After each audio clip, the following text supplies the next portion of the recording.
Bismillah. Assalamualaikum warahmatullahi wabarakatuh. Hari ini kumpulan kami akan membentangkan dapatan kajian kami yang telah dibuat ke atas 30 orang responden yang terdiri daripada pelajar Universiti Malaysia melalui borang kaji selidik secara atas talian mengenai dengan topik satu yang bertajuk Sejarah Awal Malaysia bagi khusus kenegaraan Malaysia. Sebelum pembentangan diteruskan, izinkan kami memperkenalkan diri kami.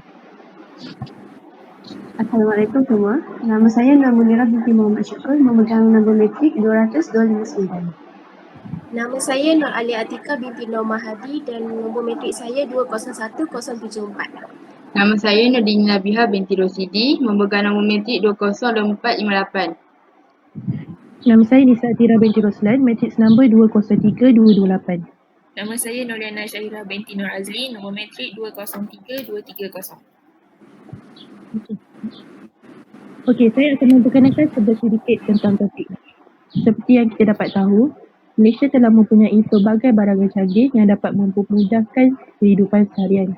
Hal ini adalah oleh inovasi yang telah dibuat daripada zaman prasejarah dahulu, iaitu zaman Paleolitik, Mesolitik, Neolitik dan juga zaman logam.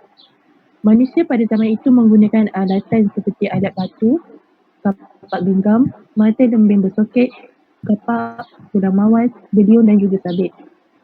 Dengan itu, kehidupan mereka lebih mudah untuk aktiviti harian mereka seperti memburu binatang dan juga bercucuk tanam. Malam Malaysia juga telah mencapai kebebasan daripada jajahan kuasa asing. Ramai pejuang-pejuang negara yang telah berkorban dan sungguh-sungguh melawan kuasa asing demi keamanan negara Malaysia. Sekarang masyarakat duduk dalam keadaan yang selesa dan bebas daripada bahaya.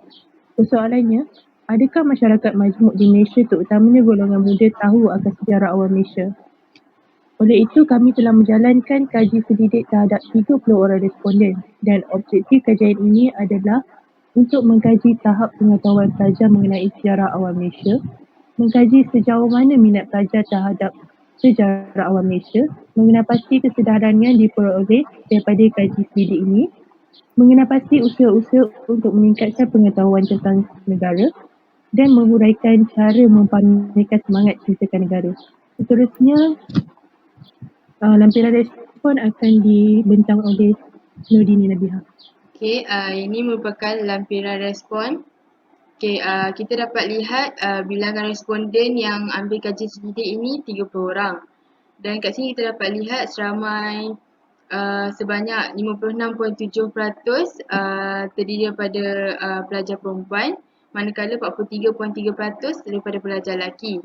Kalau kita lihat pada segi umur pula, seramai 19 orang merupakan umurnya 20 tahun, manakala selebihnya 19, 21, 22 dan 23 tahun. Seterusnya. Okay, kat sini kita dapat lihat juga bukan hanya satu bangsa je yang terlibat dalam kaji selidik ini. Kami juga memberi kaji selidik ini kepada bangsa-bangsa lain iaitu Melayu, Cina, India dan lain-lain. Dan kami juga membuat kaji selidik ini bukan hanya di Fakulti Kejuruteraan tapi di fakulti lain-lain juga seperti pengajian dan pendidikan, perubatan dan sains kesihatan dan lain-lain lagi fakulti di UPM. Seterusnya. Ini merupakan soalan yang kami tanya kepada responden iaitu ni soalan 1 dan soalan 2. Next, ni soalan 3 dan soalan keempat. Ni soalan 5 dan soalan yang ke-6. Ni soalan 7 dan soalan ke-8. Ni soalan 9 dan soalan 10.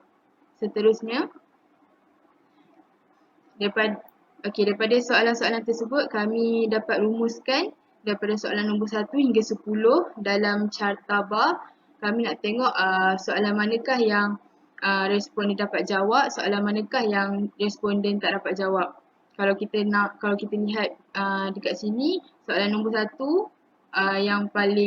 soalan nombor 1 dan nombor 3 yang paling responden dapat jawab, manakala soalan nombor 6 paling sikit responden dapat jawab. Next. Jadi dekat sini kami nak buat perbezaan soalan nombor 1, soalan yang paling ramai orang dapat jawab iaitu adakah anda tahu tentang Kesultanan Melayu Melaka, dan seramai 29 orang responden menjawab mereka tahu tentang Kesultanan Melayu Melaka. Next. Rata-rata daripada mereka menjawab bahawa kalau ditanya apa itu Kesultanan Melayu Melaka, mereka menjawab bahawa kerajaan yang diasaskan oleh para mesuara iaitu Sultan Muzaffar Shah dan kerajaan yang mempunyai sistem pemerintahan dan pentadbiran yang tersusun, iaitu diketuai oleh Sultan yang berkuasa mutlak dan mengamalkan sistem pembesaraan perlipatan. Dan ada juga yang menjawab kerajaan yang unggul dari segi perdagangan iaitu pelabuhan Interport dan zaman kegemilangan dan kejatuhan Kesultanan Melayu Melaka. Next. Berikut merupakan soalan nombor 6 iaitu soalan yang paling sikit responden dapat jawab, iaitu pada pendapat anda, apakah sistem pentadbiran pada zaman tradisional dengan zaman sekarang mempunyai persamaan? Dan hanya 6 orang je yang tahu soalan ini. Next. Okay, rata-rata pada mereka menjawab bahawa raja dan sultan sebagai simbol kedaulatan dan ketua agama Islam, sistem kutipan cukai masih diamalkan, konsep sistem beraja masih dipertahankan pada zaman sekarang tapi fungsinya berbeza. Contohnya kalau raja berkuasa mutlak pada zaman tradisional, raja berperlembagaan pada zaman sekarang. Jadi saya akan serahkan pada Nurliana Syairah.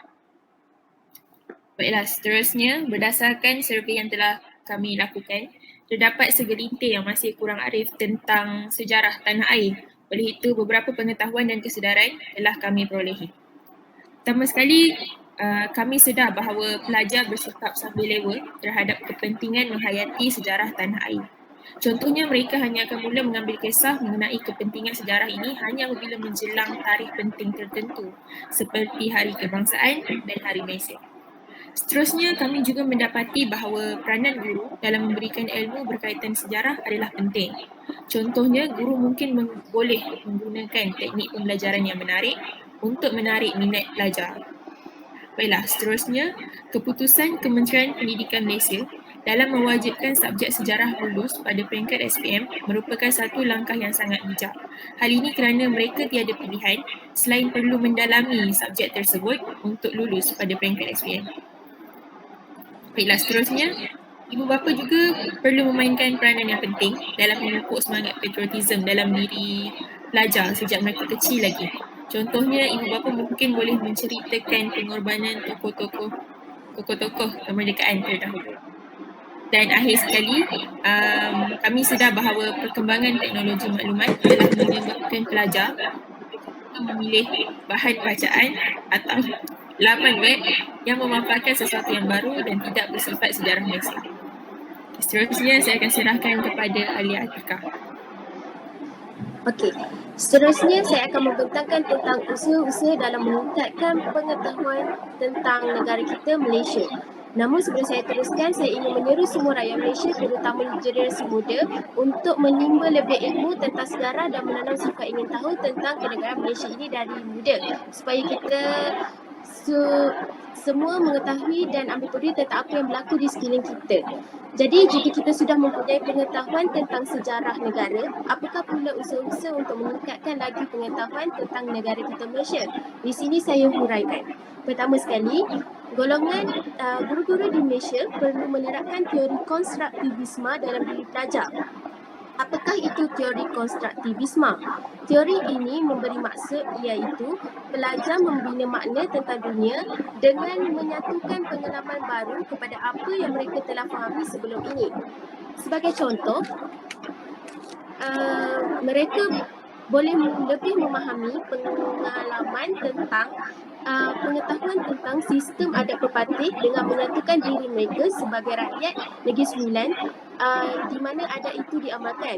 Jadi mereka akan dapat memahami sendiri bagaimana sistem itu dijalankan.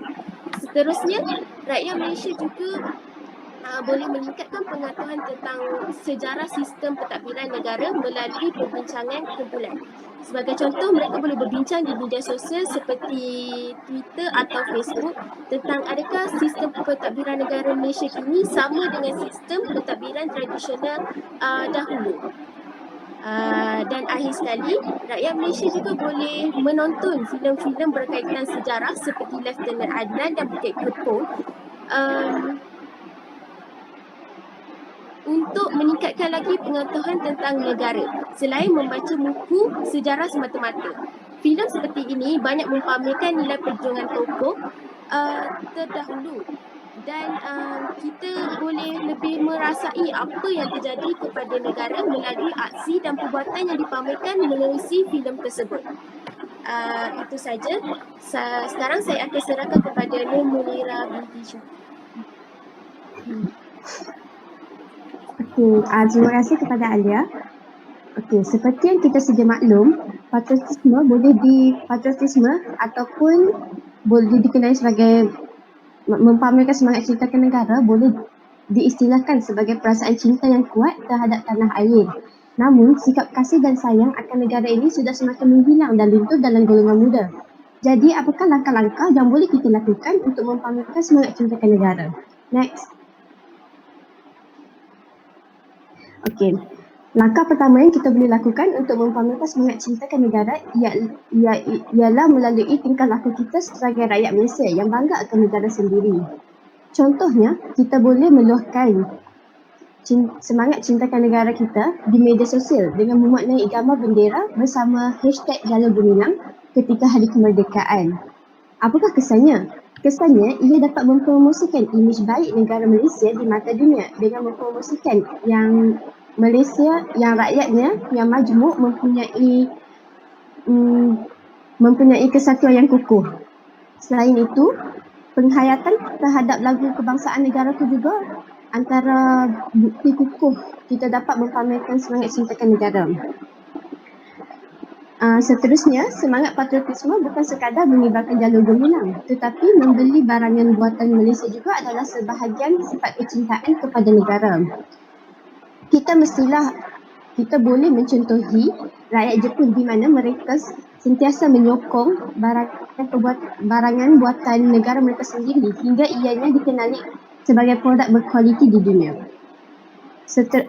Terakhir sekali, kita juga mestilah sentiasa akur dan patuh dengan undang-undang negara yang digubal seperti undang-undang jalan raya, undang-undang beragama, undang-undang berpolitik dan sebagainya. Contohnya, pada masa sekarang, kita sebagai rakyat Malaysia haruslah patuh dengan undang-undang Perintah Kawalan Pergerakan yang berlaku pada tahun ini, iaitu ketika musim pandemik COVID-19 yang melanda seluruh negara. Sekarang saya sudah terangkan semua berkaitan perkara yang boleh kita buat untuk menunjukkan perasaan cinta ke negara. Jadi, tibalah kita di hujung pembentangan. Next. Tuntasnya, berdasarkan survei yang telah kami lakukan, majoriti responden mempunyai nilai sejarah yang tinggi dalam diri mereka. Namun, masih terdapat segelintir pelajar yang masih bersikap acuh tak acuh akan perkara tersebut. Oleh itu, semua pihak perlulah berganding bahu menanam nilai sejarah dalam diri setiap pelajar kerana ternyata bahawa sejarahlah yang membentuk jati diri bangsa.